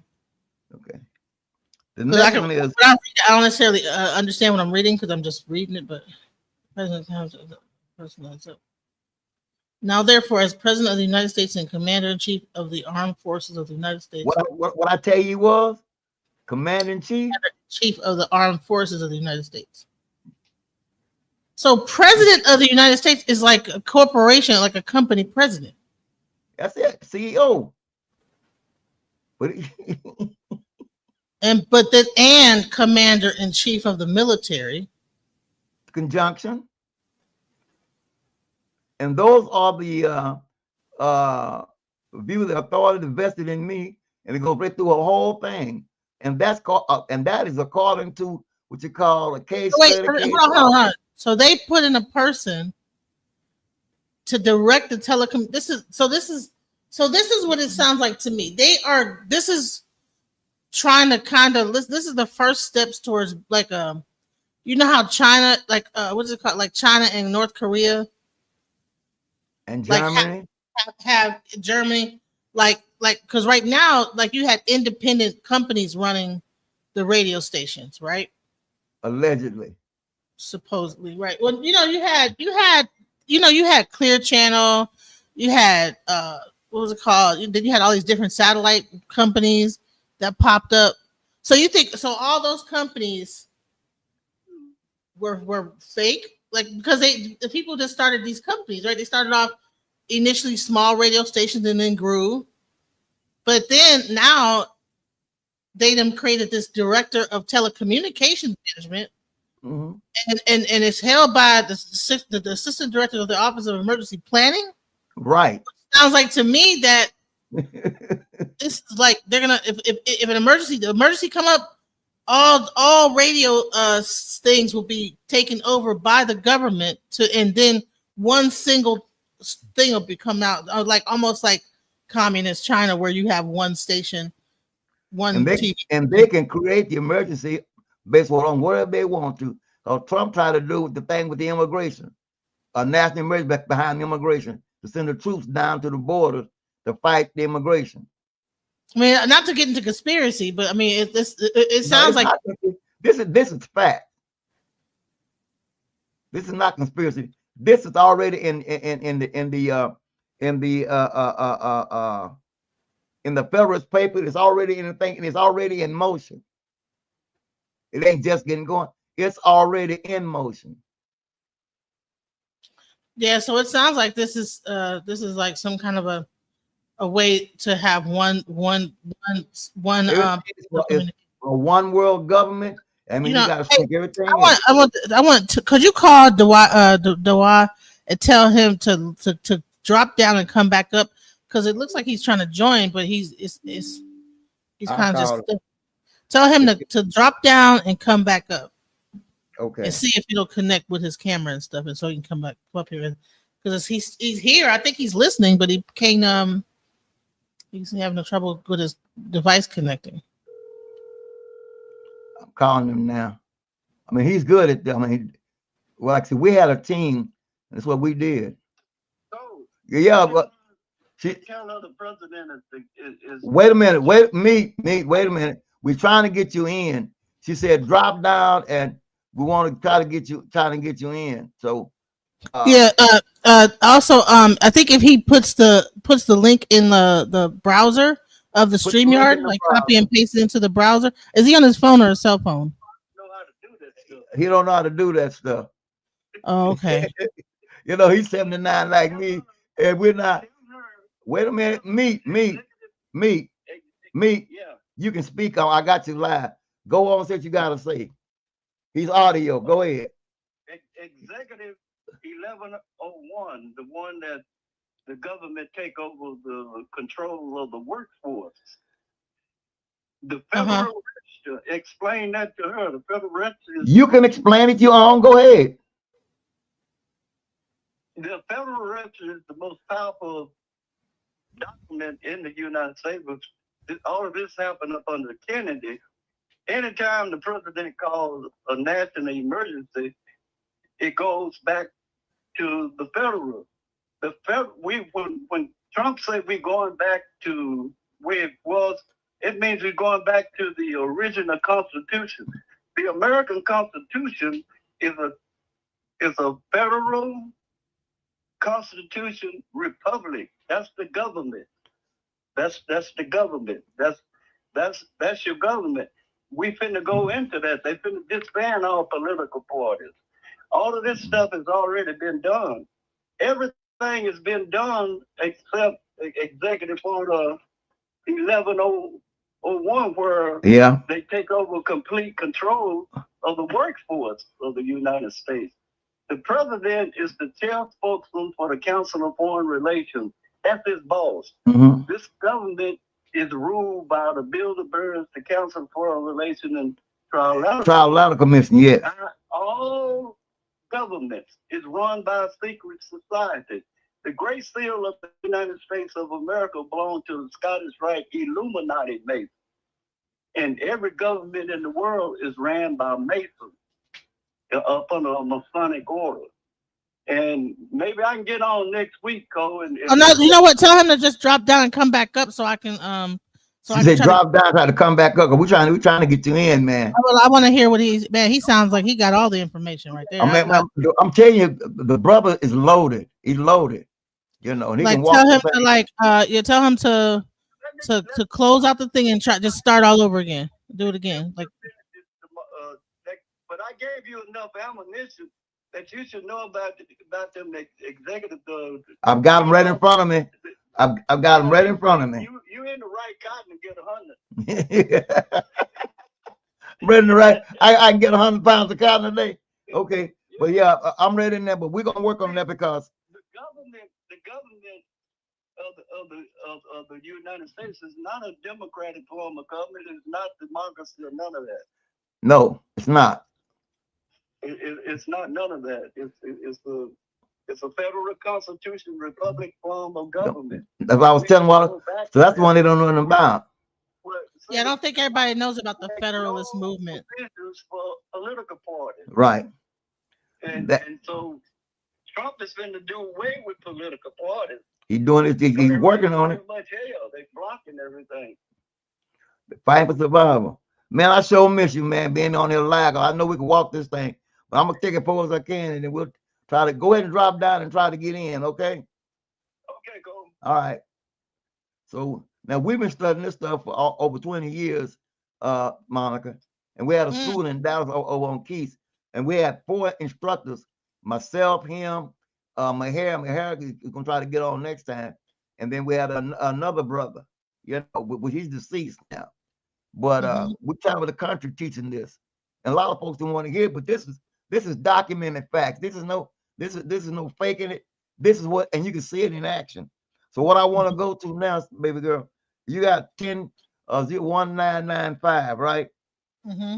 Let's go to 10997.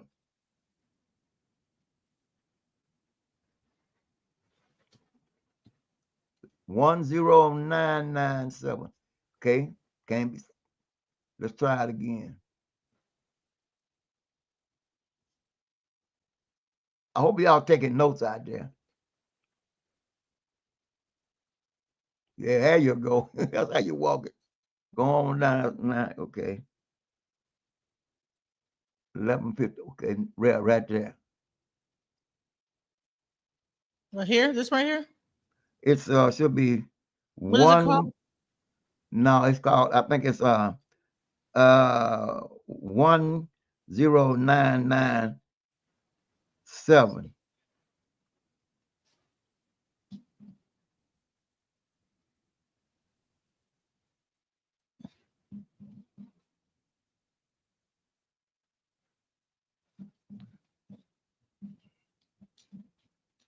They take it out.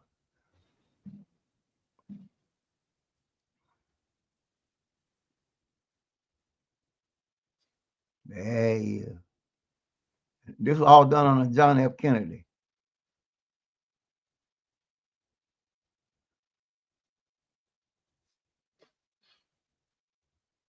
And what it says, it provides for the takeover of all electrical, power, petroleum, gas, fuel, and minerals. Well, it's a whole. Yeah.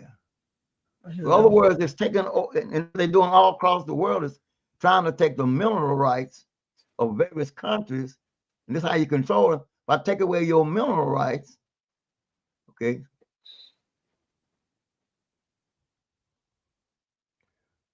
What do you have? You got a 109999.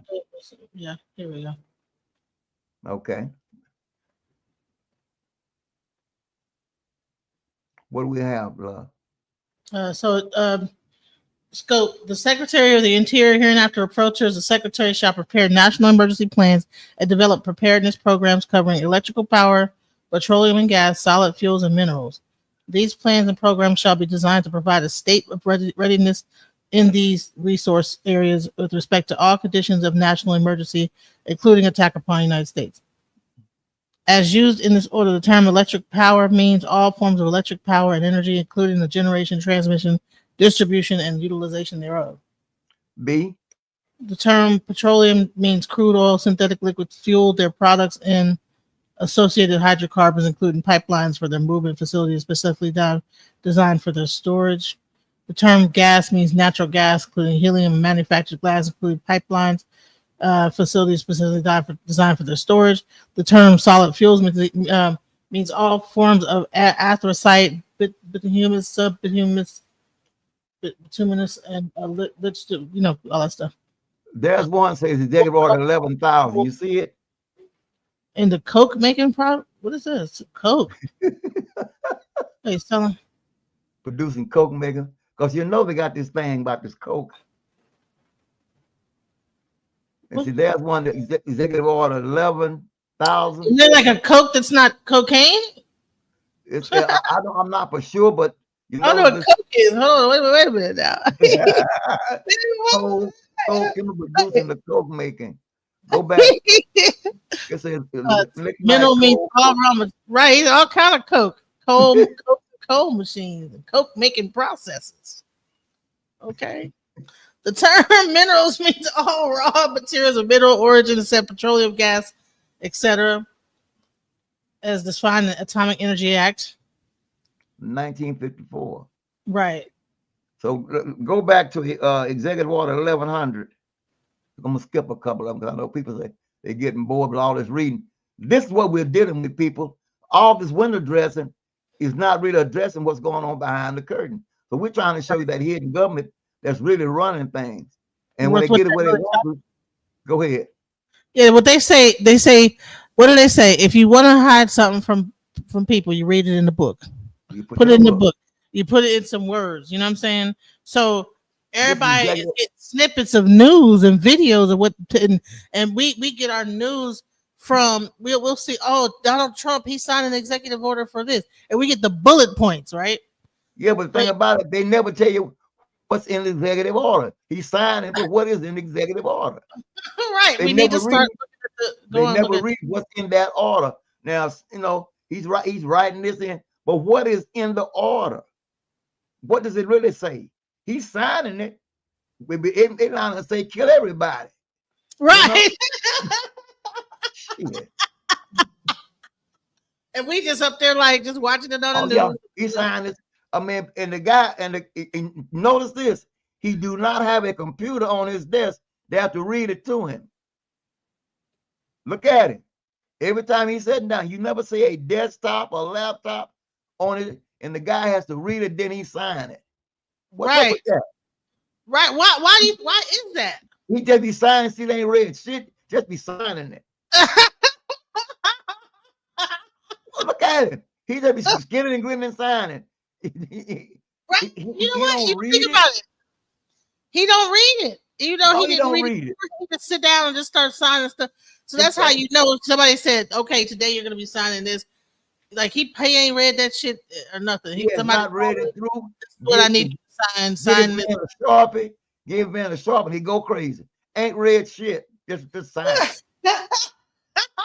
Because he ain't really the one that makes the rules anyway. He's not the one making the damn decision. Let's look he's at just a person that they put up there to look like he's signing a piece of paper. Look like he's doing something. You don't know what's in that paper. They get that they make that paper. They say, okay, they probably make it look nice. Print it out on some good parchment paper. You don't read it. With the seal on it. He don't read none of that. He didn't look it through. Don't read. I mean, even a judge looks through the papers. When you're on the court, a judge gonna look through the case. But man, the president don't look through the case. The man be signing, see the stacking them executive orders like shit. Ain't read. You know he ain't reading all that, right? You already know. No.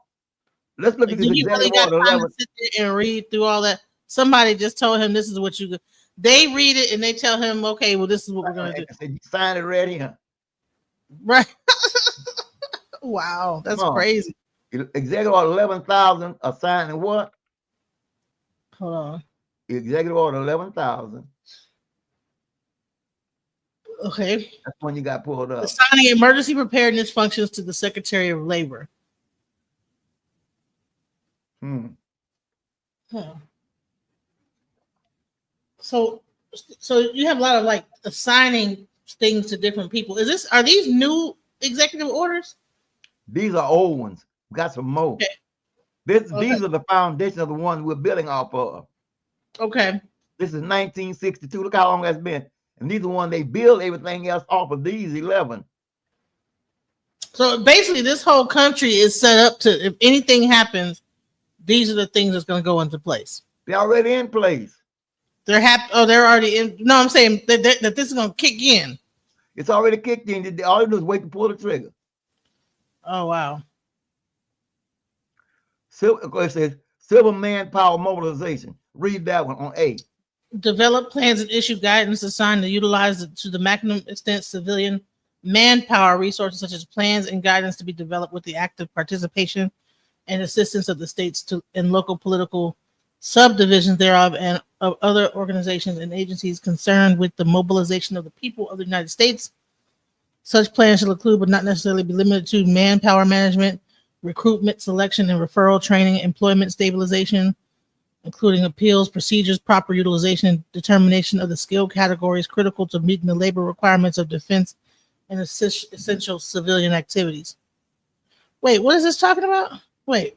Taking over the workforce. Putting your butt to work. The Secretary of Labor here and after. So if basically in an emergency, okay, so they've assigned this thing to the Secretary of Labor in any emergency situation. What's going to happen is the Secretary of Labor shall prepare national emergency plans and develop preparedness programs covering. They already did this. Yeah. Civilian manpower, more effective utilization of limited manpower resources, including specialized personnel wage and salary stabilization, worker incentives and protection, manpower resources and requirements, skill development and training, research, labor management relations, and critical occupations.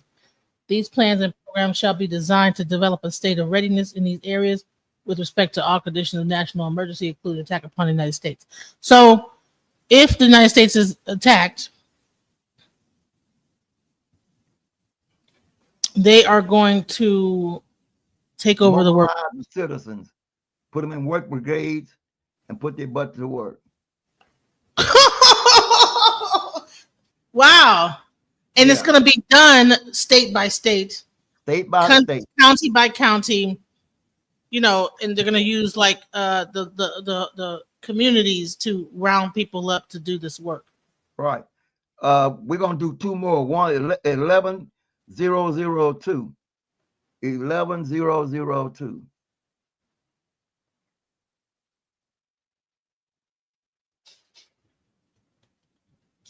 This is on the CFR chapter 13, the Council of Foreign Relations.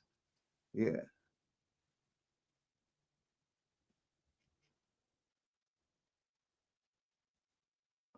Okay.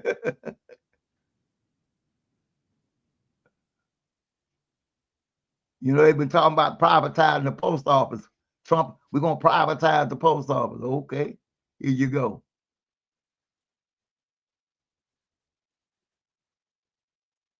Assigning emergency preparedness functions to the Postmaster General. By virtue of the authority vested in me as President of the United States, including authority vested in me by Reorganization Plan Number 1 of 1958, is hereby ordered as follows. The Postmaster General shall assist in the development of a national emergency registration system. The draft for the Army. These plans, and so the Postmaster came up with the draft. That's right.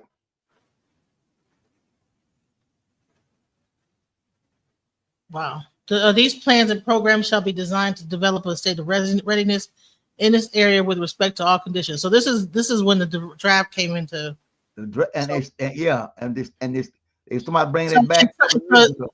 Right. Cooperation with the Department of Defense. So the Postmaster works with the federal government, get you registered for the draft. Right.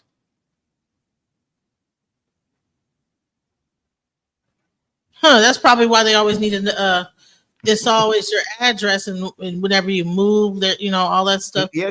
Oh yeah. All that. They keep So track of who's where, who's who, what.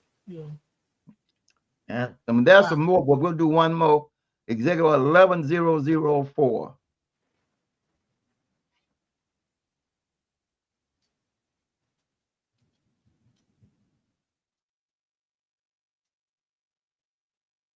$11,004. So a lot of this stuff came out during Kennedy's time. Right. He was the foundation. Everybody was crazy about John F. Come on. And he got in trouble when he went in to try to change the currency. He tried to create a currency for the country, and the banking cartel said, not on my watch. And that's when they So killed him.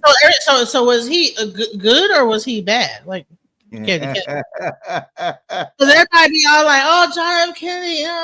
That's because they didn't know. They didn't know what was going on behind the Iron Curtain. Okay. Right. Because they just saw him sign an executive order and didn't read it either. Come on. And The internet didn't exist back then, so they couldn't really. I mean, what you gonna go? You gonna go to the library? Well, you go back and look and say, wait a minute, he did what? Yeah. And then why they set him up to kill him? Right. Yeah, about every thing that you've shown has all been under John F. Kennedy. That's what I'm trying to tell you. That was the foundation for all. It was Project 2025 for the King Alfred plan. And I think it's more black people crying over him. Huh? I think it's more black people crying over him getting assassinated.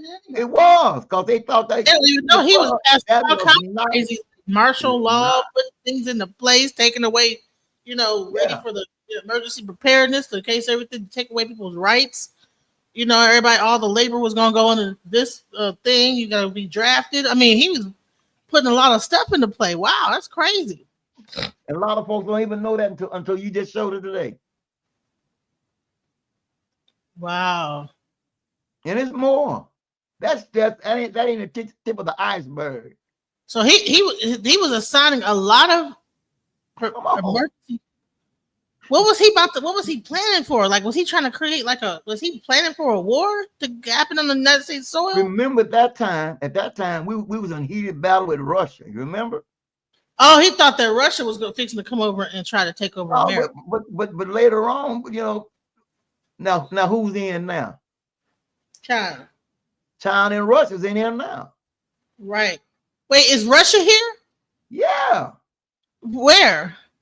Type in Russian-owned properties and businesses in America. Just type it in. Hold on. She said, hold on, wait a minute. Shit.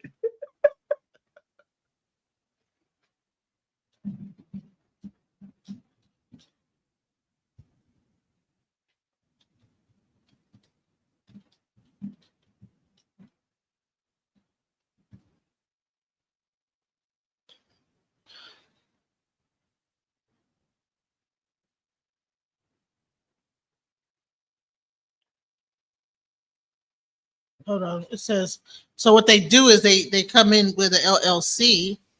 Yep. Russian oligarchs like Oleg Deripaska has been linked to properties in New York, and a significant number of Russian passport holders have bought property in Trump-branded towers in Florida. Keep going. Some Russian business ownership in the United States, particularly critical sectors like energy and communications, raises concerns about potential risks like political influence, espionage, and sanctions evasion. Keep going. Russian investment. Yes, they in here. They own BP oil. Russia owns BP oil. Owns BP oil. When they had the oil spill, Russia owned BP oil.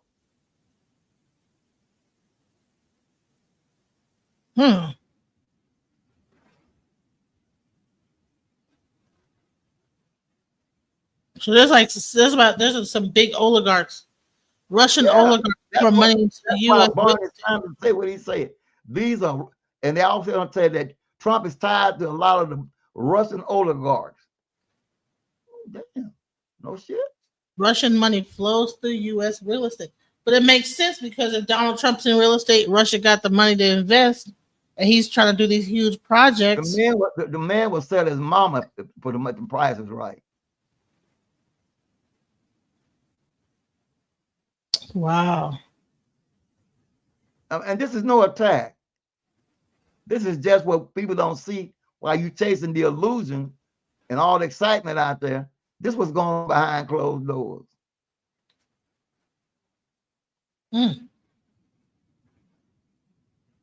Yeah, so I mean, this was really good. You know, I look forward to, you know, we're about to hit 2 hours. I know we do. We take our time. We do a pretty good deep dive. You know, Yeah. But because you know, there's so much information out about like the what's going on. You know, in the news and this, that, the other. But you know, we need to also like be looking behind the scenes on what all this stuff is, you know? Exactly. So And you want to make some closing statements, like so to really break it down. Break everybody. As I open up with my disclaimer, don't believe nothing we said. Do the research, research and review. Don't get so emotional behind this stuff because it's all window dressing. You know, before you jump, be sure to look for your leap. And before you jump and start hollering about this, that, and the other, you need to stand up and look at what the 5 W's: who, what, when, where, and why, and who stand to gain the most. Yeah. Follow the money, right? You said follow the money trail, and it will not lie. Follow the money trail, and you will not go wrong. Who stands to gain from this? Because even with all the police brutality things that's happening with the police, all a part of it. Yeah, it's all a part of it. You got these sacrifices, these elbows that they're doing, and it's all about control. Right. All you did is touch a sensitive spot. We made it kill another black man. But how many whites been killed by police? Plenty. Okay. But we get upset when that happens. And a lot of times, if we would use our head, we wouldn't get caught in them trick bags. Right. Because we don't, and we're expecting one thing, and it's not that, and that's because we do not understand the way this thing is written up. We don't do the research. We run around with street talk and emotions when it's a whole nother game. And it sounds like what they're trying to do is incite like a civil kind of unrest, getting people all riled up. It's money in it. It's money in it. Civil unrest, right? Yeah, because they got people. They're trying to, like, you know, they're trying to use these police things, pumping them on YouTube, getting people to incite anger about them, showing, you know, okay, this police officers coming out. That's a sly way of demonizing it to get world sympathy when they do something stupid. But these cats nowadays are fighting back. You say, well, you're gonna kill me anyway, so let me take 3 or 4 out with me. That's where this thing, and now these young folks now, they ain't like the ones back in the day. They ain't taking it. Yeah. You know. And you know that Rodney P. Hinton Jr., that whole case with that, come to find out it was an undercover officer that killed him. Yeah. He had his back turned, he was running away from him.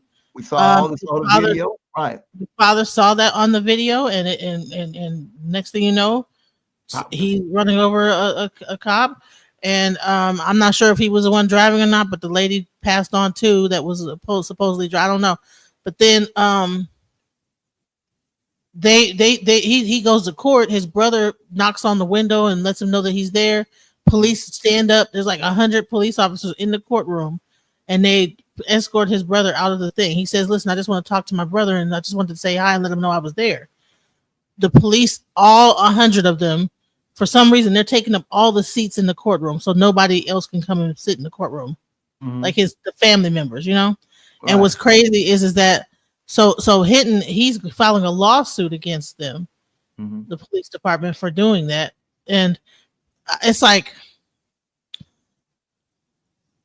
it's a lot, and there's all type of stories like this going on, and it's more and more.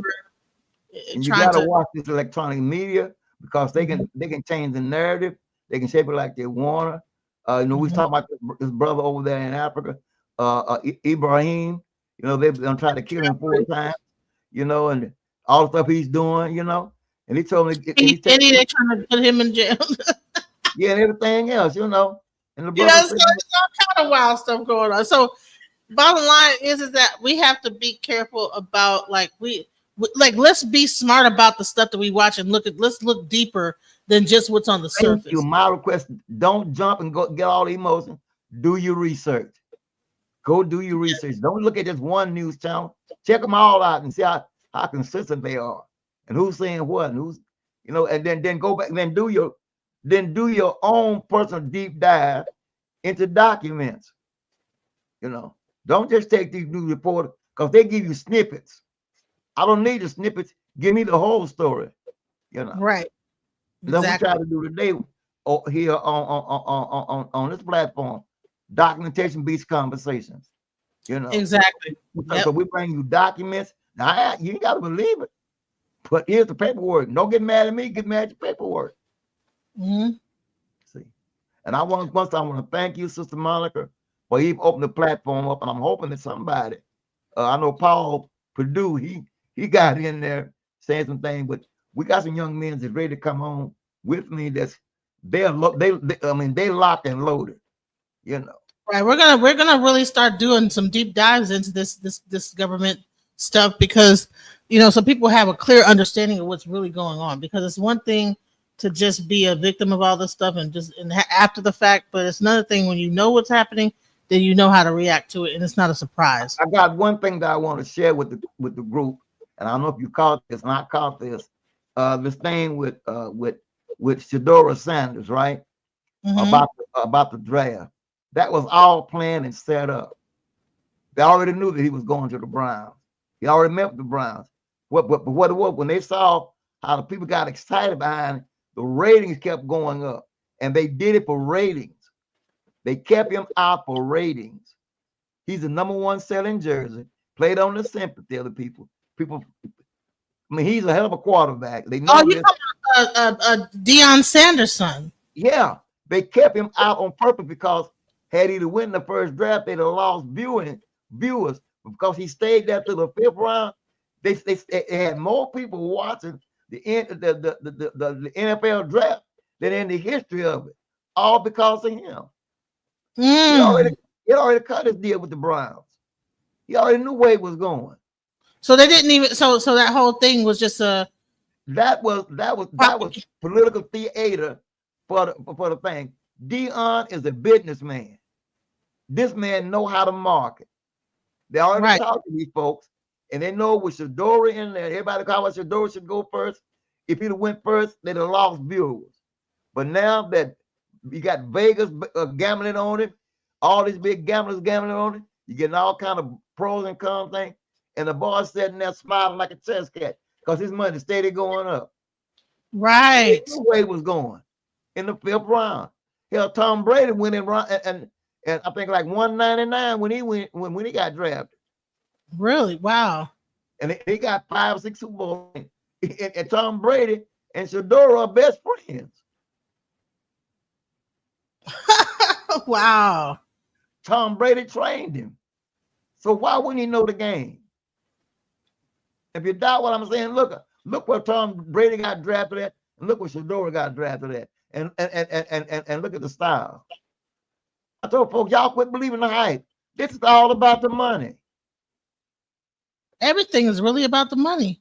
So whenever you watch the stuff, instead of getting all bent out of shape, you need to like follow the money. Money. Like Brother Mike say, look at the money. Money, making money. Hey, speaking of money, somebody send me some money. My cash app is DJ Genesis Detroit because this doesn't happen. These conversations, you know, they cost money. You know, lecture costs money. StreamYard costs money. Please donate to the cause and keeping this channel up and going because it takes money to it takes money, it takes time, it takes energy. And all that has a price tag on it. So, but I want to say Mo do pay to you, my sister, and we're gonna get out of it. But yeah, I want to share that because all my buddy was calling me, man. I already see the deal. When I saw how long he was out there, it was all about ratings. And they knew then what kind of money was coming in. So oh yeah, this is all about the money. Right. Yeah. We need to so we learned today about the Federalist movement. We learned that Donald Trump is part of the Federalist movement. If you guys didn't know that before. Yeah. So I mean, shouts out to Baba Yashibiyah. Much love to the people in the chat. Yeah. And we're gonna play ourselves. Let me see. Which song should we end on? Money, like we always do. That's what this is about, huh? That's what it's all about, right? That's what it's all about. Yeah, money. Yeah. It's about the money. Right. I am blessed to make money, money making money, money making money, money making money, money making money, manifest making money, money making money, money making money, money making money. I ain't stressed, making money, money making money, money making money, money making money. Gratitude is my attitude. I'm making money move.